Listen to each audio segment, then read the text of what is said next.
Mirëmbrëma, përshëndetje për gjithë. Ne jemi duke po që sa kohë vendi po kalon në një situatë bukur komplekse, po sonte më serioziteti, pa përgjegjësia e kam rri kulmin. Ky është një puç kushtetues. Është derdhë shumë gjak, shumë mund, shumë sakrificë, shumë vujtje që ne ta kem lirin, ta kem shtetin, ta kem kushtetutën. Vazhdimisht kem thonë që për neve vendimet e gjykatës kushtetuese respektohen. Edhe atëherë, kur ne mundëm me pas ndonjë koment, po prapë se prapë janë vendimet që respektohen. Kjo çka ka ndodhur sonte, veç ka ndodhur shkelja kushtetutës. Është hinë procedurë të votimit, çështja e zgjedhjes së presidentit apo presidentes në mënyrë kundërkushtetuese. Dhe kjo praktik duhet ndërpritet. Duhet ndërpritet me qëllim që të ruhet stabiliteti politik, të ruhen institucionet e vendit. Në të kundërtën, sigurisht se ka rrezik, edhe ky rrezik ka adresë. E adresa e kësajna është lëvizja vetëvendosje dhe zoti Kurti.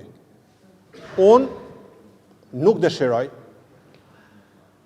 nuk du me besu që me prodhu situatë që vendi me shku në anarki. Nuk mundet mënyrë antikushtetuese me u zgjidh presidentja apo presidenti i vendit.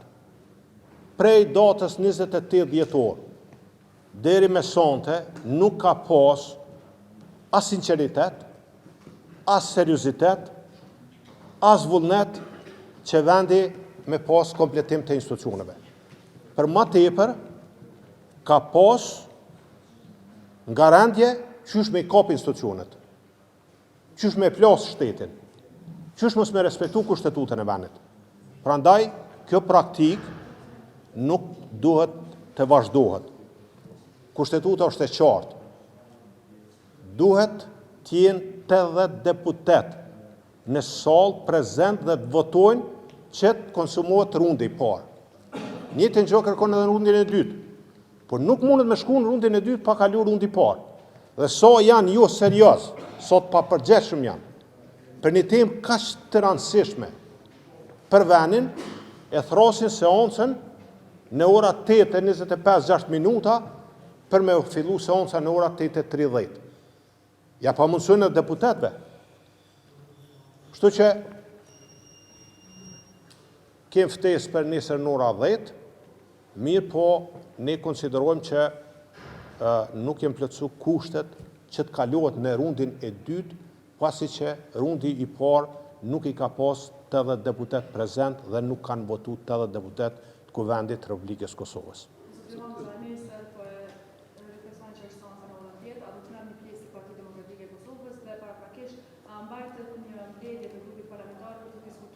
Për kandidaturat e reja të lëvizjes vetëvendosje në këtë rast zonjë Feride Bushite, e cila e pat një numër më të madh të votave krahasuar me kandidatës së saj, pra keni qëndrim për këtë figurë.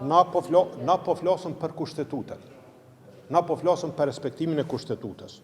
Na po flasëm për zgjedhjen e presidentes apo presidentit në mënyrë kushtetuese. Nuk po nalim të emrat e përveçur. Prandaj shiko, unë du me besu që këta nuk vazhdojnë tutje që të krijojnë një situatë tepër të paparashikueshme për vendin. Por i theksoj, nuk dëshiroj në asnjë mënyrë që vendi jonë të përfundoj në anarki.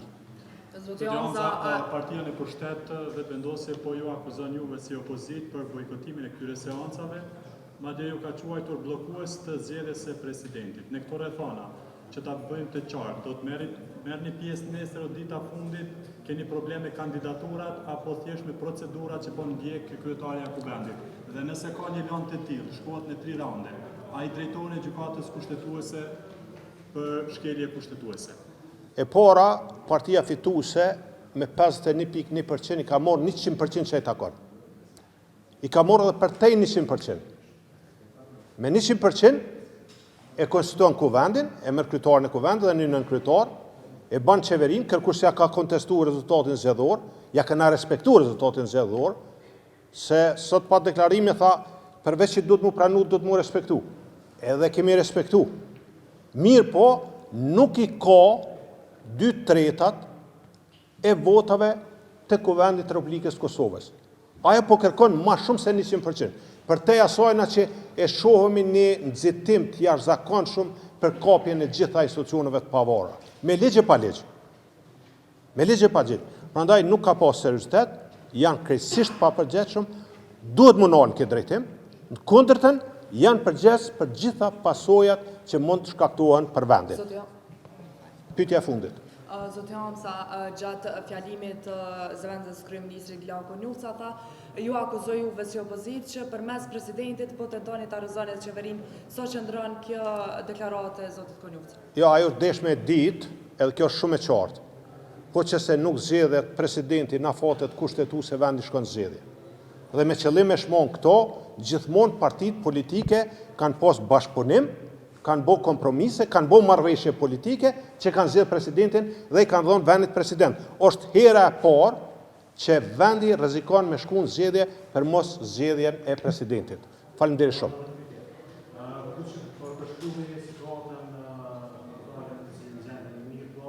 Ku qëndron PDP-ja në mes? A mendoni që PDP-ja duhet ta shpresojë opozitbërjen e saj në raport me ndërtimin e pushtetit aktual?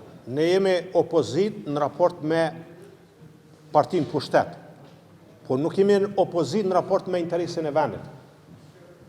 Gjithçka që ka qenë në interes të vendit, dhe është në interes të vendit, ne kemi përkrah. Edhe marrëveshjet ndërkombëtare, financiare ndërkombëtare, edhe gjitha marrëveshjet tjera ndërkombëtare ne kemi votu.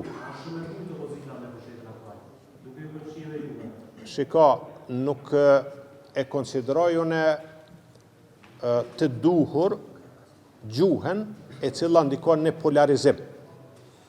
Kosovës i nevojitet bashkëpunimi. Kosovës i nevojitet marrëveshje.